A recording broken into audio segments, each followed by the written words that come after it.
Hey guys. So milkshakes are a thing in Britain. They're used as an act of political dissidence to fight the revolution. And what do you know? The right is bitching, oh, it's a milkshake. It's so evil and terrible.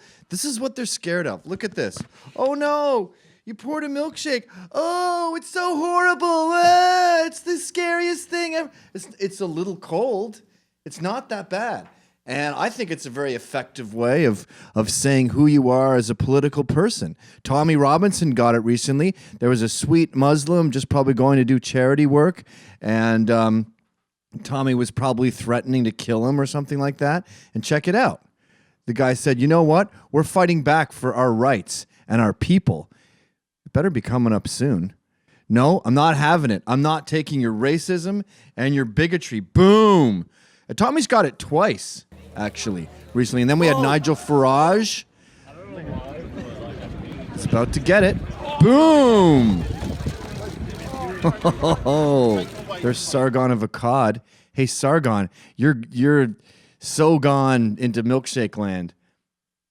And the press, the media class, have been reacting and explaining to the right how totally undangerous this is and how they don't have the right to complain about any of this. You had John Elledge over at the New Statesman. He's awesome. Look, well-fed guy, loves milkshakes. No, throwing milkshakes at someone is not an act of political violence. It's inciting hate against minority groups that you should be worried about. That's why it's okay to attack these people, because people, I know you can't read Tommy Robinson's actual words because he's been banned from all social media, but basically take my interpretation of what he says, which is all Muslims need to get out of here, all Muslims are evil, black people are horrible, and Jews are terrible. That's basically what he's saying, if you could read between the lines. We also had a guy named Aditya Chakraborty, and he explains that it's not violence, it's political theater. We also had Stuart Jeffries over at the Guardian, and he was saying, what did he say? Ridicule is effective protest. Just look at the milkshaking. We're getting new words from all this. And then we had a journalist like the Daily Mirror editor, Kevin McGuire, who had some interesting insight. He said, anybody know if the brave young milkshake man refused to be intimidated, that's it, by goading far-right thuggy extremists in his heavies is okay? Love to buy him a replacement drink. And then we, of course, had, that's the Daily Mirror, we had the Daily Mail asking hard-hitting questions to the guy who milkshake Nigel Farage. Check this out. This is awesome. All I did was just throw the milkshake. What flavour was it? Banana and salted caramel. I was actually quite looking forward to it, to be fair, but I think it went on a better purpose. In the face, Nazis. We even had, that's enough, we even had a former U.S. Secret Service agent, Don Cazzetta. This guy used to work for George W. Bush, and he wants us to know that you need to just bring an extra pair of clothes and man up. What does he say? It's not political violence. And even, it's funny, McDonald's was told they shouldn't sell milkshakes near any one of these right-wing guys are. So Burger King steps in and they go, hey, McDonald's, we're selling milkshakes all weekend. Just saying, have fun. Even, I'm a vegan, but even Burger King is getting pretty awesome in this. And then we had a reaction from this charity worker, I think sort of sums up the general mentality of Britain and how they feel about the right. Bravo to Paul Crowther. Good on you, mate. Great that milkshakes have become a thing when it comes to the racists in our midst, like Nigel Farage. I'd prefer acid, but milkshakes will do for now, I guess.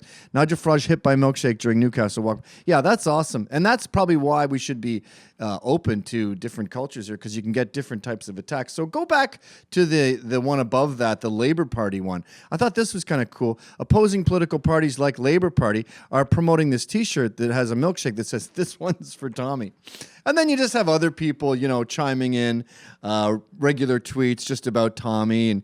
And you can see that that there's an effervescent sort of political climate down in Britain. Keep going through them, going on in Britain right now. What's this? Spark? Yeah, that's people doxing him, showing where he's going to be, or just who's this fun little girl? Oh, she's going to go to jail trying to stab him. And then they say, oh, but this is going to get much worse by condoning this and making milkshakes mainstream. It's going to lead to, you know, more Antifa and radical Muslims attacking Tommy Robinson. And then they talk about Germany where, oh, they had, you know, some German MP had his car attacked, or Frank Magnitz, he was deplatformed and they were able to make up lies about him. He couldn't defend himself. And then they smashed his head open with bats. Antifa attacked him in the... Wow, that the gash is so big they can't show it. That's pretty big. But anyway, he was probably a Nazi. Wait, what's this one? Oh yeah, there he is. He got pied. Yeah, he got stuck. Look at that. They smashed him not just with one pie, but with a bunch of pies. And then everyone could laugh and ridicule him.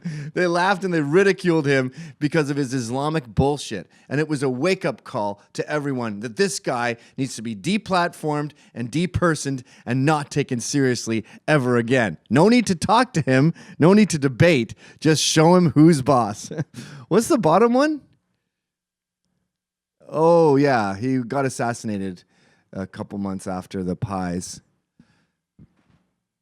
But they caught the guy, I think.